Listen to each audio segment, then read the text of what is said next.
Magandang gabi, pambungad sa ating newscast. Tiniyak ni Senate President Vicente Tito Sotto III na aaksyonan nila agad sakaling umakyat sa Senado ang Articles of Impeachment at nakahanda nilang i-convene ang impeachment court sa May 13. Nagpatawag si Sotto ng All-Members Caucus. Lalo't crucial anya ang timetable dahil magse-session break na ang Senado sa Hunyo. Ang balitang A to Z ni Ace Cruz. We will act on it forthwith. Sa akin, forthwith the following day. Yan ang tiniyak ni Senate President Vicente Sotto III oras niakit ng Kamarang Article of Impeachment laban kay Vice President Sara Duterte sa mataas na kapulungan.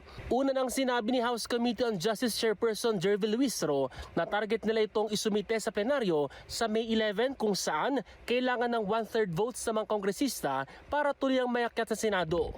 O, then 12, transmit nila. O, then dapat 13, we will discuss it already and convene as an impeachment. Pero aminado si Sotto na crucial ang timetable nito dahil pwede lang tanggapin ng Senado ang Articles of Impeachment kapag nasa sesyon ito. Nakaschedule ang Senado at Kamara na mag-session break sa June 5.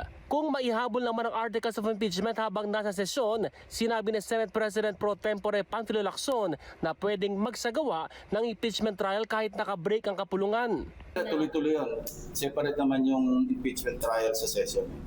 So yung sinidye, adjournment will not in any way affect the schedule of the impeachment trial. Nagpatawag si Sotto ng All-Members Caucus para talakayin ang mga gagawing hakbang ng Senado. Sa ibinahaging larawan ni Senate Majority Leader Mig Zubiri, dumalo sa pulong ang 10 Majority Bloc Senators habang si Senador Robin Padilla lang ang dumalo mula sa minority. The country, our countrymen are looking at this very seriously.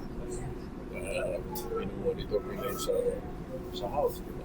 So they will expect us to do our job once we receive it. Ayon kay Lacson, dapat reviewin ng lahat ng senador ang rules of court. May disadvantage. Iba yung lawyers, may experience sila sa litigation, may experience sa court proceedings. So lamang talaga yung mga lawyers. Ang problema, kakaunti yung lawyers namin dito. Sa komposisyon ng mga senador sa 20th Congress, 5 lang ang abogado. Sina Senators Francis Escudero, Francis Pangilinan, Rodante Marcoleta at ang magkapatid na sina Alan at Pia Cayetano.